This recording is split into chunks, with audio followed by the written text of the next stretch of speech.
Okay, before we get into today's episode, I need you to try something. If it's safe to do, not if you're driving. Stand up. Okay, now sit down on the floor, no hands, and now get back up, no hands. How'd it go?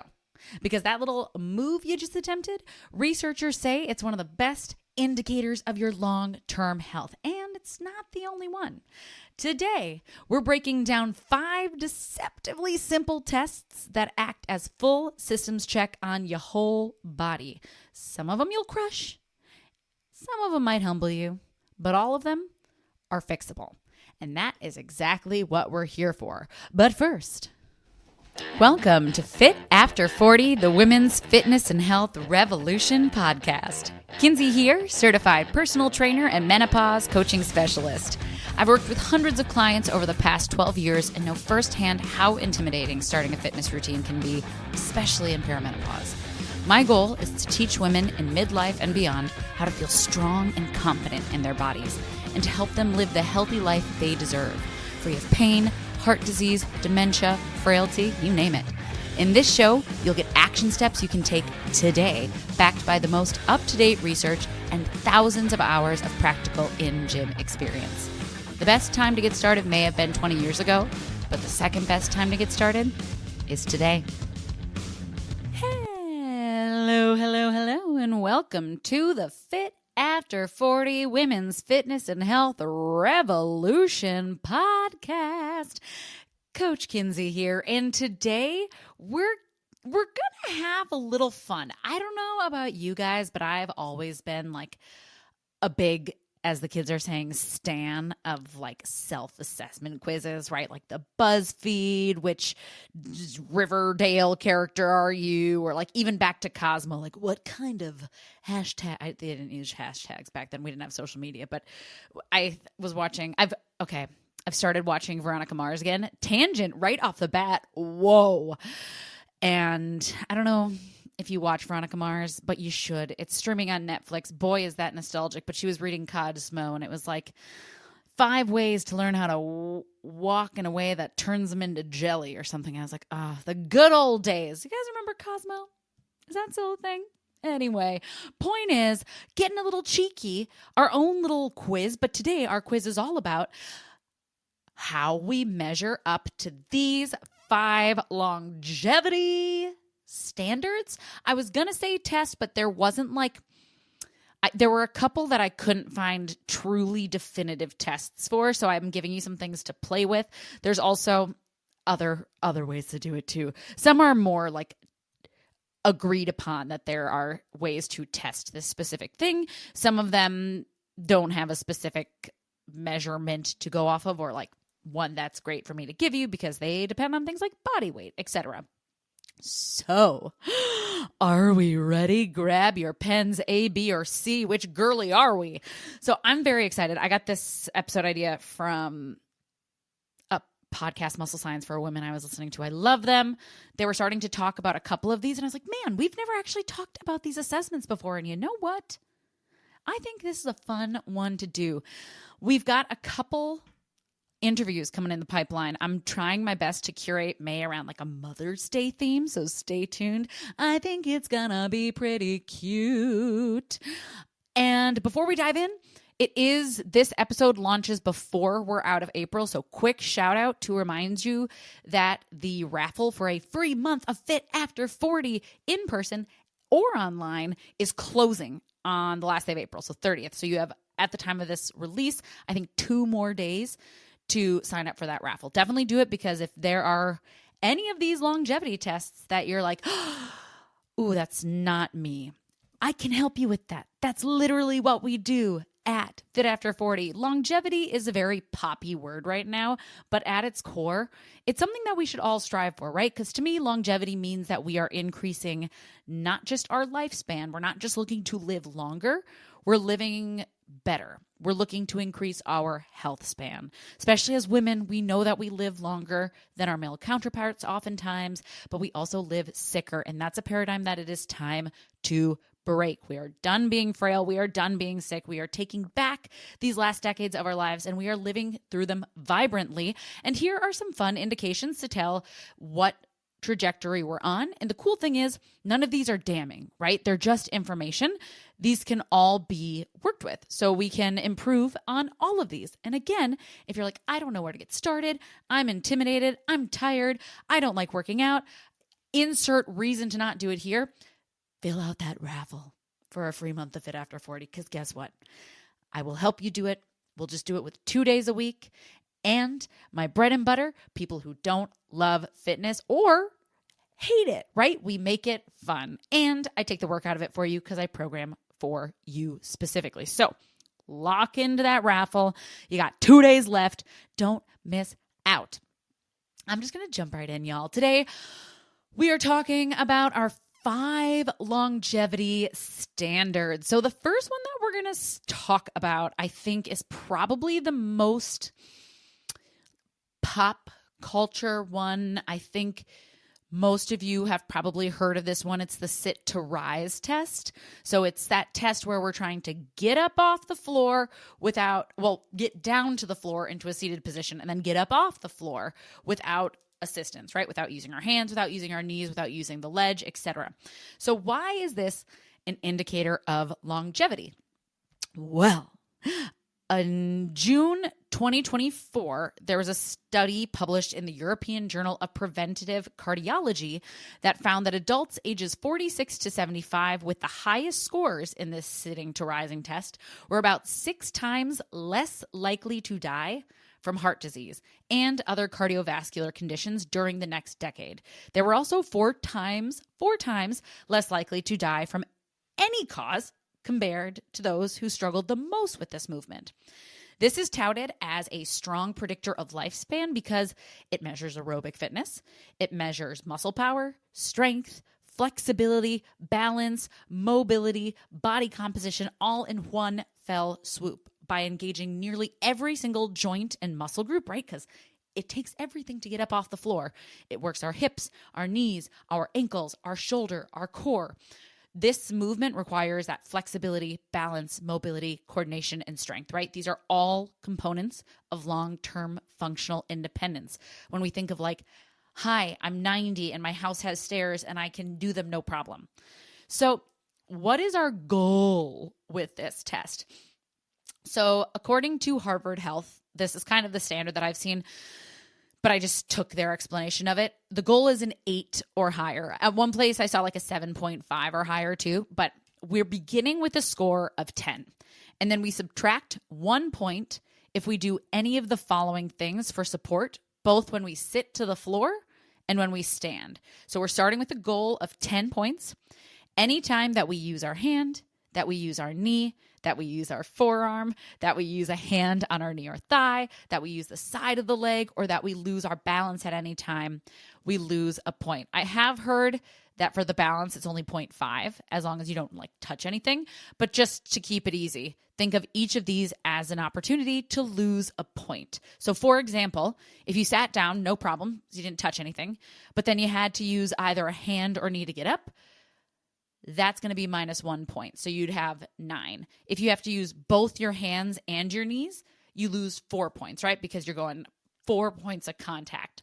So kind of a fun one. We can do it right now. Obviously, if you know that you're kind of lacking mobility and it could put you in a place that would just leave you susceptible to injury, maybe don't do that, right? But if you feel up to it, it is a fun thing to try. And again, it's pretty humbling. So I feel like give yourself a practice and then give yourself a warm up, because there is a point where you have to just kind of like figure out how to get up and down from that position without using your hands and knees. So practice it and then use your best score. But how do we improve this? A lot of it is mobility, baby, right? Especially at the hip and ankle, which is going to be, those are 2 spots that I see all the time. People come in when they're newer to fitness, or even when they're not newer to fitness, right? But they sit a lot for work and sit a lot in their day, where we have really limited mobility. It shows up a lot in squat variations, right? Because if we have limited mobility at our hip or our ankle, because those are 2 joints that have to flex and extend to get in and out of squats, we see that we can't go past certain points because we just simply hit a limiting factor. So one pitch that I read, and I really liked this one, is to implement things like split squats or single leg movements. And honestly, I love this, right? Because single leg movements in general are incredibly beneficial and essential for functional aging. We talk about it a lot in other podcasts when we're talking about how to get started the right way, is being able to use one leg, because if we're just constantly practicing with two legs, the chances that one side is working harder than the other, probably pretty high. So this could include things like those split squats, which your feet stay stationary for. It could be a step up. It could be a reverse lunge. It could be an elevated lunge, an elevated reverse lunge. There's lots of different options. Obviously, scale to your ability. We never want to feel the knee in these, right? We're pushing down through the heel, squeezing up through the butt. Again, if you're like, I don't understand, Fit After 40, baby. Or like find a trainer that you love and trust and have them teach you form. And another way that we're doing this is working in our balance, right? Because if we are struggling with balancing on one foot, chances are we're going to need something to catch us as we're making our way up off the floor. So we can practice balance, right? That's something we talk about a lot too. We can bring it into every day. We're actually, spoiler, going to talk about balance in a little bit, so I'll save it for that one. And just to be cheeky, practice the move itself, right? Like I said, it is a skill to get up and down, especially because you're going from cross-legged. I just banged it out on my kitchen floor while I was writing this outline, and I got a 9. I had to use my hand to get up, or my knee to get up off the floor. But in the past, I've been able to do a 10. I just was like, I'm just curious. I'm also, for the first time in forever, I'm wearing real pants. So that also is a limiting factor. But you can literally practice it, right? Because like any type of movement, it is a skill. It takes our brain's ability to coordinate our body to get up off the floor without too much assistance. Okay. So like I said, that one is probably going to be the one that a lot of us are familiar with. I forget when I first started hearing that come out, but I remember getting just like so many memes from clients being like, can we work on this? And I was like, yes, we can. Meanwhile, you know who you are. Every time I have you stand up between a superset from a chest press to a squat, you're like, no. I'm just kidding. It's me. I complain getting off the floor. Okay, moving on. Next indicator of longevity, grip strength. This one is cool. So why is it an indicator for longevity? In a review that is totally worth peeking through, by the way, this episode is going to have lots of sources because there's lots of studies attached. So feel free to nerd out, my friends. This review was titled Grip Strength, an indispensable biomarker for older adults. It stated that grip strength is largely consistent is largely consistent with overall strength, upper limb function, bone mineral density, fractures, falls, malnutrition, cognitive impairment, depression, sleep problems, diabetes, multiple morbidity, and quality of life. Evidence is also provided for a predictive link between grip strength and all-cause and disease-specific mortality, future function, bone mineral density, fractures, cognition, and depression, and problems associated with hospitalization. Everything. It's associated to everything, really, when you think about it. Again, definitely check out this review if you kind of want to nerd out, because they give a couple different examples. It's a review of many studies. So just as one example, 11 of the included studies confirmed a relationship between decreased hand grip strength and the incident of hip fracture. So this review continues on to state that mortality is probably the most widely studied outcome of correlating with grip strength, with studies published as far back as 1980s. We've been studying this, and at least 3 meta-analyses supporting the association of weak grip strength with all-cause mortality in the general population. So a lot of thoughts around this is because it correlates with overall strength, right? It also is neuromuscular control. But when we're lifting things consistently, when we're moving, when we're working out, we're building up our grip strength. And if we have stronger limbs, chances are we have stronger grip, right? They're kind of, they run parallel to each other. So grip strength is a really good thing to test.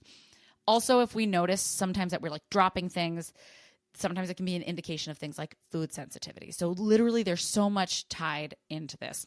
So this is one of those where I don't like exactly have numbers for you. When we're like talking about measuring grip strength, there is a fancy little machine called a dynamometer. I've never used one, right? But they do exist and you can buy them online. Like I said, I've never used one, so I'm not going to like recommend one. As always, I think you could even get one like Temu. I wouldn't, right? Read up, find an accurate one or one that you can track data along. And honestly, probably the better option is finding a professional who has one. Again, then they can kind of like work with you to figure out where you can work on strengthening. But other good things are like, can I open a jar? Can I carry things with different parts of my hands? Do my hands get tired? Right? So there is a woman named, Kate Nowen. Oh no. Anyway, she's amazing.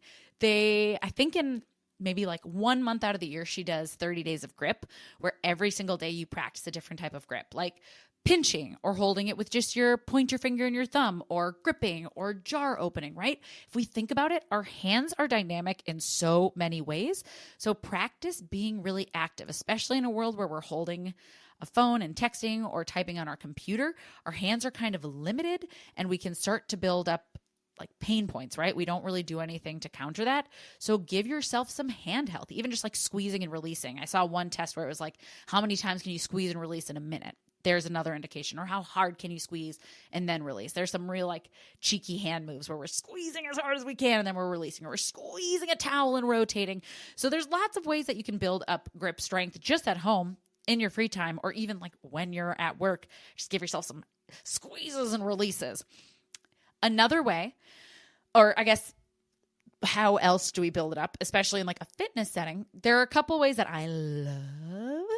My number one favorite grip strength exercise, because it also works core, it's just so good for the total body, is farmer's carries, which is so funny because I remember back in the day when I was a baby trainer, before I knew what these were, one of our program designer put these in and I was like, you just want us to carry dumbbells? Like, I don't get it. And I took it out. It's like, people are going to be so bored. Just goes to show you that there are lots of trainers who are well-intentioned and have no idea yet what's important for overall health. But we learn if we're open to it. So farmer's carries, we're literally just carrying heavy weights and we're walking up and down and we're working on holding that grip. I swear that I've heard about different longevity tests specifically tied to this. One of them I think was something like try to carry 50% of your weight between two dumbbells. There was another one that I found that can be kind of interesting where it's your body weight times 0.75 and then you divide that by 2 and then you try to carry it for 60 steps. So body weight times 0.75 divided by 2. I think mine was like 51 pounds that I had to carry in each hand.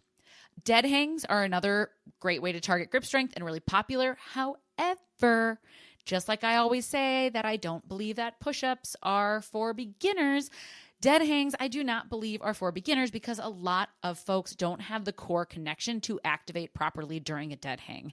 You can get there for sure. I mean, hello, connection breath, dead bugs, working on those local stabilizers, hollow holds. But this is really why I prefer farmer's carry, because you're also learning to brace through the core while you're doing it. And it's just a little bit more accessible. And then honestly, another great way to work on grip strength is by strength training, right? Because strength training is built around progressive overload, which means that we are gradually making our workouts harder and harder. So that can mean a lot of things, right? Maybe that means that we're going up in weight where we're literally holding on to more load. Maybe it means that we're going up in reps where we're holding on to the same load, but we're holding on to it for longer. Maybe it means that we're going down in rest time between our sets, so we're not giving our hands as much break. Whatever way we are progressing, our hands are progressing alongside of us, right? So again, there's that indication of overall strength because we're training alongside of it. Okay, next up, this one was all over the internet like 2 years ago and I loved it. It was like thick thighs, save life, let's go, leg strength. Why is it an indicator? Leg strength is often reflective of how active we are. Remembering that most adults, we start to see that massive drop in activity as we age. And then we keep aging and we see less and less, right? It's that like Ouroboros, that word that I always get wrong, where we stop moving and then we become worse at moving. So we move even less and then we become even worse at moving. And by worse, I mean like we feel pain or we feel tired. And so we stop doing it. And then we start to think that moving is the problem. And then we stop moving, right? And we talk about this a lot recently in terms of metabolism, where we're like, metabolism doesn't actually slow down. We just lose muscle and we stop moving. But this is the same with strength, right? If we're not moving, our legs, which are meant to get us everywhere, aren't getting their movement nutrition. Leg strength is also, fun fact, an indicator for cognitive ability. So there was a study, it was the Health, Aging, and Body Composition Study, also known as the Health ABC study. This was conducted from 1997 to 2014. Whoa, more than 3,000 men and women aged 70 to 79 partook. One key finding was that these participants, or the participants who exhibited higher leg strength, had a lower risk of disability and early death. There was another study with 1,200 adults aged 55 and older that found that leg strength was the most reliable predictor of physical functionality later in life. Even more studies have been conducted linking lower thigh muscle mass to the likelihood of death from cardiovascular disease. So again, I think kind of in line also with grip strength. This is just an indication when we have stronger grip, when we have stronger legs, it probably is pretty darn correlated with how active we are and how strong we are overall. Although the interesting thing that some of these studies found was that this was actually a direct correlation with our leg muscles, not with like overall muscle mass. So it was directly correlated to the muscle mass of our legs specifically. So what's the goal with this? Muscular legs, baby. I did not find like a specific test other than there's a chair sit to stand test that you can do to see how many times you can move with good form up and out of a chair in a minute. But there wasn't, this is where it kind of like, it's worth looking up on your own and having some fun with it. But this is going to be where it kind of determines like, how much do you weigh? What is your age? What is your training age? That's going to sort of determine what a good number to look for specifically.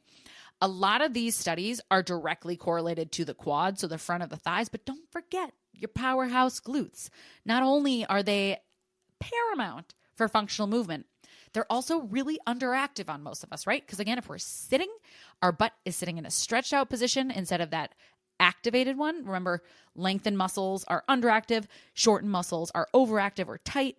So butts stay pretty underactive for many of us, and that result has a trickle-down effect of many things, but one of them is that chronic pain, right? Low back pain, hip pain, knee pain, etc.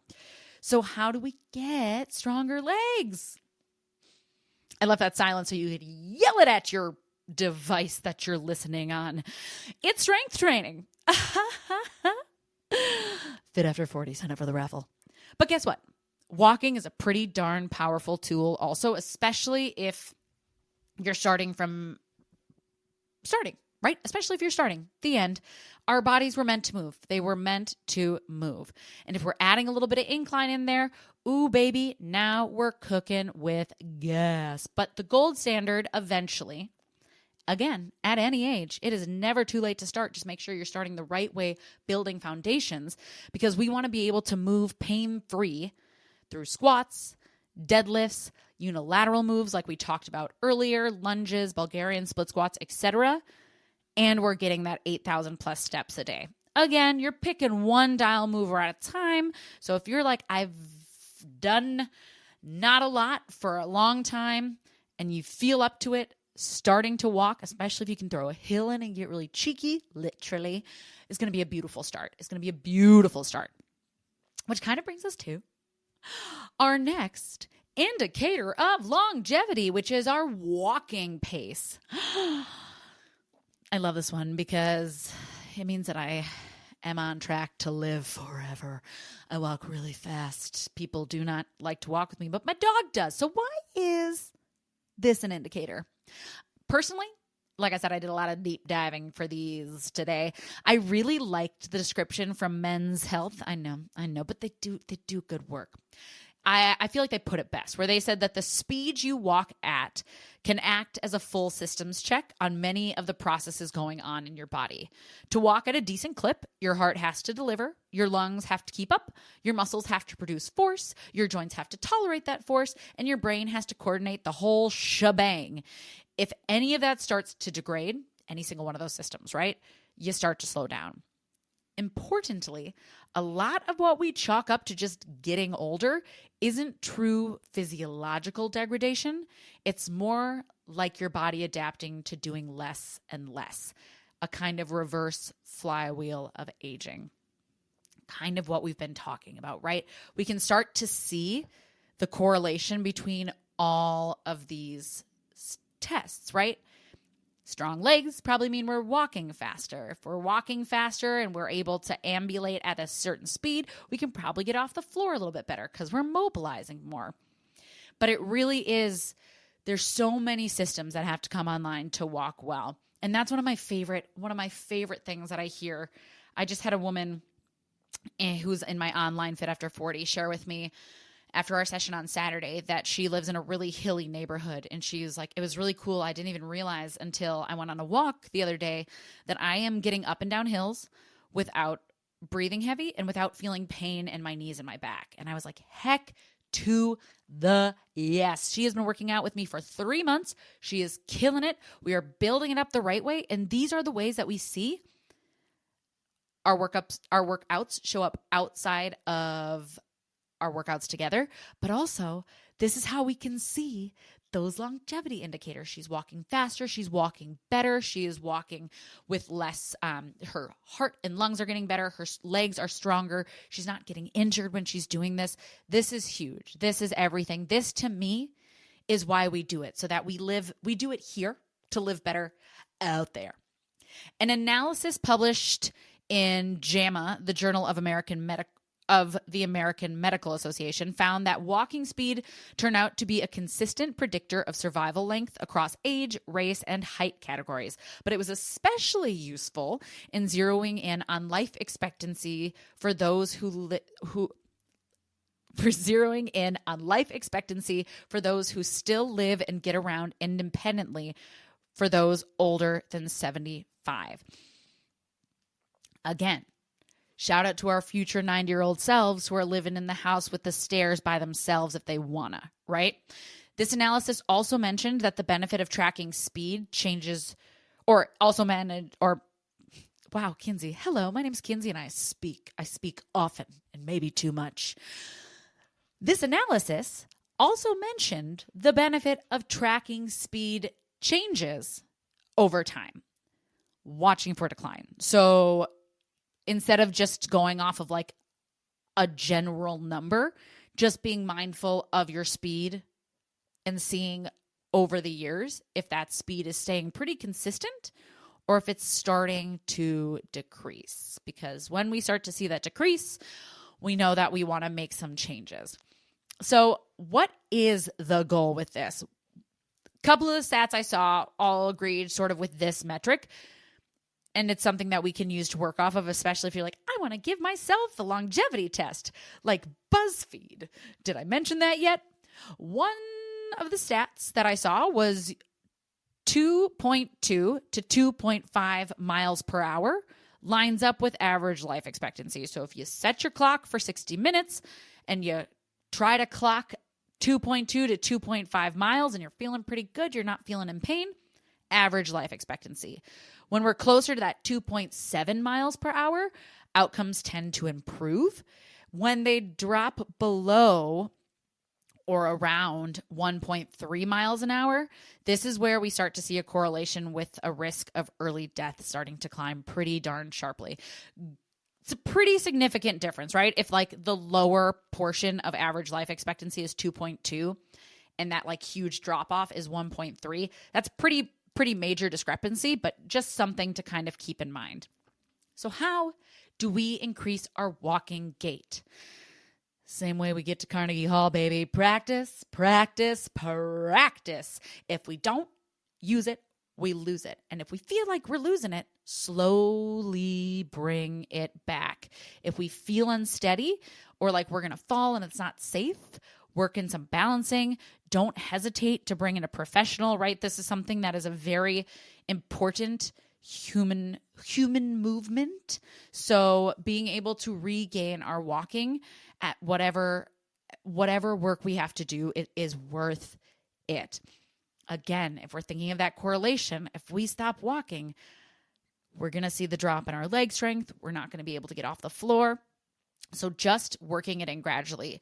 If we're coming back from an injury, stick to your PT work, start to move it in or move into walking as soon as it is okay and cleared by your doctor. Give yourself permission to ease on into it, little by little build up. And with time, you'll find that you can rebuild this. Our bodies want to move. If you're feeling a lot of pain, or like I said, we have those joint, knee, also consider working with a physical therapist always, but consider strength training, right? A lot of times we have intrinsic weaknesses where we're like, oh man, but I can't strength train because my knee, my back, right? When in reality, what happens is when we start the right way, we're actually correcting a lot of muscle imbalances. That's going to bring more neuromuscular control to the muscles that should be firing. So we see a decrease in that pain, or we work on those underactive muscles, right? Clamshells, glute bridges, all those things that target muscles that maybe go offline in our day-to-day life. So our final indicator of longevity is balance. Why? Well, we kind of alluded to it before because we need it for the sit to rise test. We need it to be effective walkers. And we talk about it all the time on this podcast, but fall prevention. Millions of adults 65 and older fall each year. According to the Center of Disease Control and Prevention, about 37% of these falls result in injuries. Roughly 3 million older adults wind up in the emergency room annually due to falls, and around 1 million are hospitalized. What's more, about $50 billion is spent each year in the U.S. on medical-related costs or medical costs related to non-fatal falls. There's also those like harrowing stats of like if you break a hip, 20 to 30% of folks over, I believe it's like 55 or 65, pass within the year. So we don't want to fall. The other thing with falls too that's really important to know is that once we get past a certain age, and the certain age isn't that high, right? We're like talking in our mid-50s. That's when we can start to see that loss of independence, where we start to rely on people to just move, right? To do basic tasks for us. So we really want to make sure that we are bulletproofing our bodies against falls, because falls are inevitable. They're inevitable. They're going to happen, but we can prevent having really a lot of negative downstream effect from falls, right? Whether that's building up bone strength, whether that's working on balance and coordination and power, right? So I'm not talking about like crazy sprints, but like if I can catch myself when I fall, that's power, right? That's something we start to lose as we get older to a tune of 7 to 8% a year after 50, I believe. So these are things that we want to make sure we're training alongside of balance. According to Kenton Kaufman, who is the director, you know him, of Motion Analysis Laboratory at Mayo Clinic, he says that the goal is if you can balance on one leg with your eyes open for 30 seconds and you're over 65, you're doing pretty well, or you're doing very well. He said that the number that causes concern is if you can't balance for 5 seconds. There's a whole bunch of other tests that go into it. There's this whole, when I was looking into studies to a 10-second test that had a lot of correlations drawn, but it did go above and beyond to point out that it was correlations drawn between balance and longevity. So how do we practice balance? However we want, right? I talk about it all the time on this podcast. You can literally build balance into your day anywhere. You can brush your teeth and lift a leg. You can balance at work. When you're waiting to check out at the grocery store, we're just putting both feet on the ground, shifting our weight into one foot, lifting up that opposite leg, trying to keep our hips even so we're not hiking through the hips, core tight, and we're just balancing, baby. We're working on it, and you can build it up. So if you're like, oh man, I can't balance for 5 seconds, That's okay. You can't balance for 5 seconds right now. Go next to a wall. Have it so that you feel safe. Sometimes, especially when we're starting to balance and we feel really unstable, it can be a mental game also. So having support is great. And then just balance for 5 seconds, set it down. Balance for 5 seconds, set it down. Over time, increase it to 7 seconds, to 10, to 20, to 30. If you're really getting crazy, balance on one leg, close your eyes, right?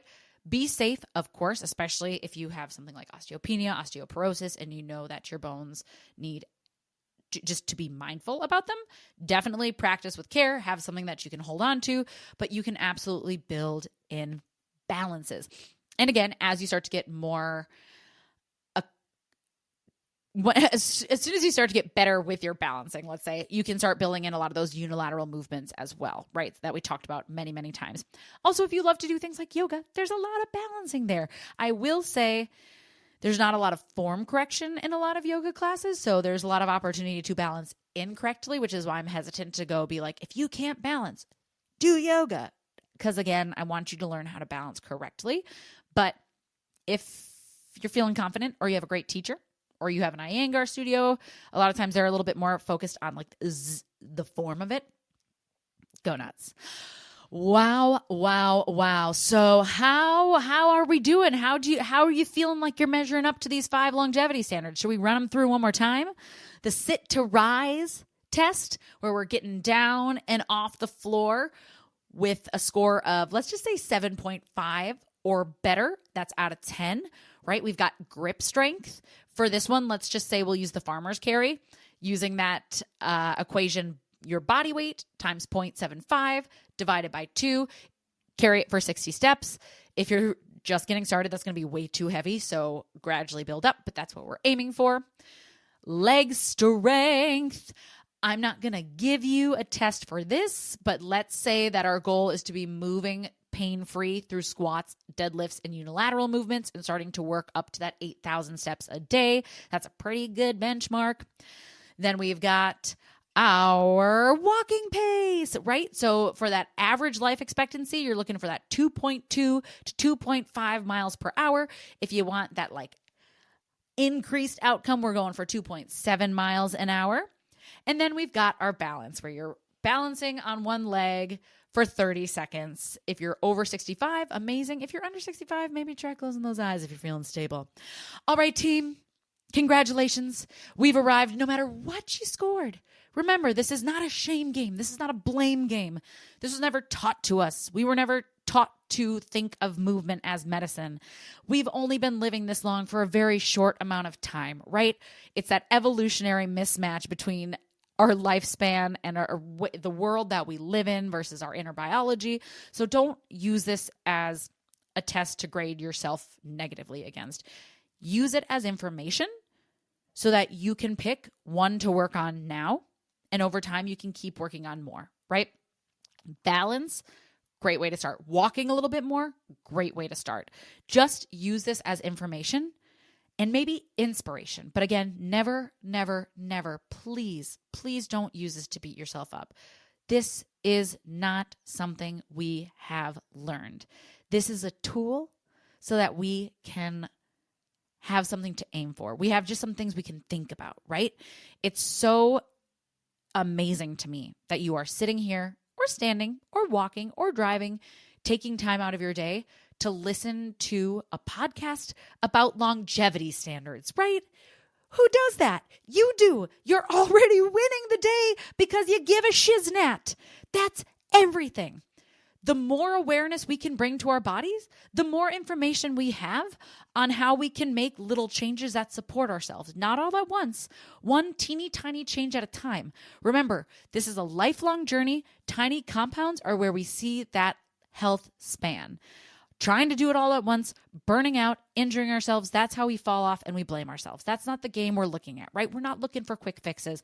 We're looking for that 90-year-old you living with those stairs, carrying her groceries up in one hand and her 3 chihuahuas in the other as they squirm and try to bite her face.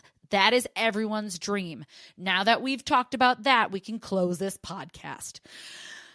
Point is, you're amazing. You got this. information. That's all there is. And if you have the information and you want to do something about it, but you're not quite sure how, or you know that it's going to be hard to implement on your own, seek help. I'm here. And if you don't want to work out at Fit After 40, there's others near you that can help you.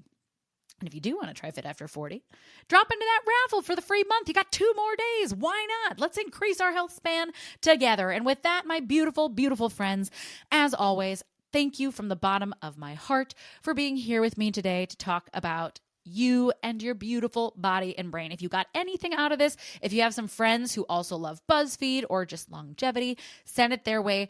Tag me on social media, leave a 5-star review or comment. It means the world. I read them all. It lets me know that I'm talking about things you care about. And in the meantime, you know the deal. Take care of your beautiful bodies and brains because you're so stinking worth it. Next time we talk, it'll be May.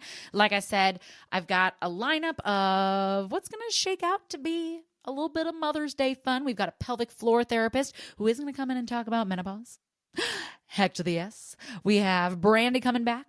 I've got our pregnancy expert who works with postpartum and pre-pregnancy fitness.